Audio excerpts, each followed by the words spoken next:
The unanimous declaration of the 13 United States of America. When, in the course of human events, it becomes necessary for one people to dissolve the political bands which have connected them with another, and to assume among the powers of the earth the separate and equal station to which the laws of nature and of nature's God entitle them, a decent respect to the opinions of mankind requires that they should declare the causes which impel them to the separation. We hold these truths to be self-evident, that all men are created equal, that they are endowed by their Creator with certain unalienable rights, that among these are life, liberty, and the pursuit of happiness, that to secure these rights, governments are instituted among men, deriving their just powers from the consent of the governed, that whenever any form of government becomes destructive of these ends, it is the right of the people to alter or to abolish it, and to institute new government, laying its foundation on such principles and organizing its powers in such form as to them shall seem most likely to affect their safety and happiness. Prudence indeed will dictate that governments long established should not be changed for light and transient causes, and accordingly all experience hath shown that mankind are more disposed to suffer while evils are sufferable than to right themselves by abolishing the forms to which they are accustomed. But when a long train of abuses and usurpations, pursuing invariably the same object, evinces a design to reduce them under absolute despotism, it is their right, it is their duty to throw off such government and to provide new guards for their future security. Such has been the patient sufferance of these colonies, and such is now the necessity which constrains them to alter their former systems of government. The history of the present King of Great Britain is a history of repeated injuries and usurpations, all having in direct object the establishment of an absolute tyranny over these states. To prove this, let facts be submitted to a candid world.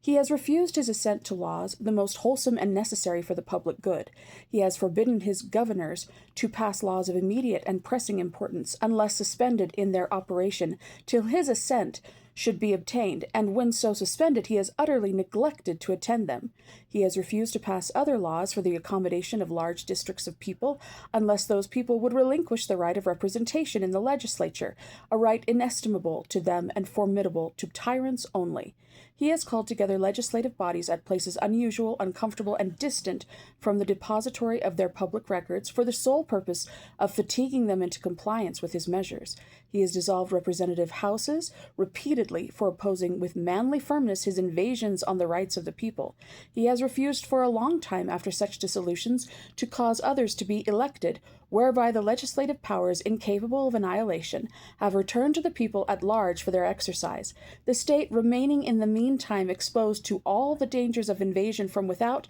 and convulsions within. He has endeavored to prevent the population of these states for that purpose, obstructing the laws of naturalization of foreigners, refusing to pass others to encourage their migrations hither, and raising the conditions of new appropriations of lands. He has obstructed the administration of justice by refusing his assent to laws for establishing judiciary powers. He has made judges dependent on his will alone for the tenure of their offices and the amount and payments of their salaries. He has erected a multitude of new offices and sent hither swarms of officers to harass our people and eat out their substance. He has kept among us in times of peace standing armies without the consent of our legislatures. He has effected to render the military independent of and superior to the civil power. He has combined with others to subject us to a jurisdiction foreign to our constitution and unacknowledged by our laws, giving his assent to their acts of pretended legislation, for quartering large bodies of armed troops among us, for protecting them by a mock trial from punishment for any murders which they should commit on the inhabitants of these states, for cutting off our trade with all parts of the world, for imposing taxes on us without our consent, for depriving us in many cases of the benefits of trial by jury, for transporting us beyond seas to be tried for pretended offenses, for abolishing the free system of English laws in a neighboring province, establishing therein an arbitrary government and enlarging its boundaries so as to render it once at once an example and fit instrument for introducing the same absolute rule into these colonies, for taking away our charters, abolishing our most valuable laws, and altering fundamentally the forms of our governments, for suspending our own legislatures and declaring themselves invested with power to legislate for us in all cases whatsoever. He has abdicated government here by declaring us out of his protection and waging war against us. He has plundered our seas, ravaged our coasts, burnt our towns, and destroyed the lives of our people. He is at this time transporting large armies of foreign mercenaries to complete the works of death, desolation, and tyranny already begun with the circumstances of cruelty and perfidy scarcely paralleled in the most barbarous ages, and totally unworthy the head of a civilized nation. He has constrained our fellow citizens, taken captive on the high seas, to bear arms against their country,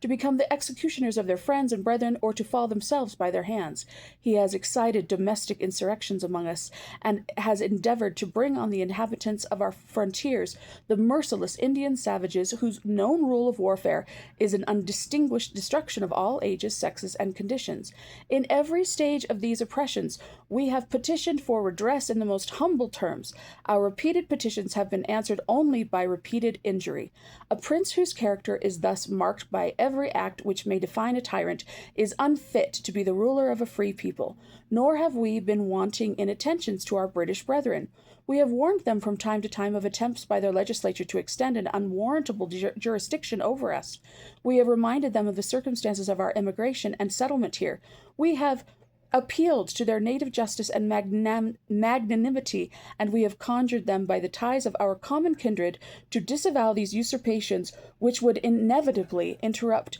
our connections and correspondence. They too have been deaf to the voice of justice and of consanguinity. We must therefore acquiesce in the necessity which denounces our separation, and hold them as we hold the rest of mankind, enemies in war, in peace, friends. We therefore, the representatives of the United States of America in General Congress, assembled, appealing to the Supreme Judge of the world for the rectitude of our intentions, do, in the name and by the authority of the good people of these colonies, solemnly publish and declare that these united colonies are, and of right ought to be, free and independent states, that they are absolved from all allegiance to the British Crown, and that all political connections between them and the state of Great Britain is and ought to be totally dissolved, and that as free and independent states they have full power to levy war, conclude peace, contract alliances, establish commerce, and to do all other acts and things which independent states may of right do. And for the support of this declaration, with a firm reliance on the protection of divine providence, we mutually pledge to each other our lives, our fortunes, and our sacred honor.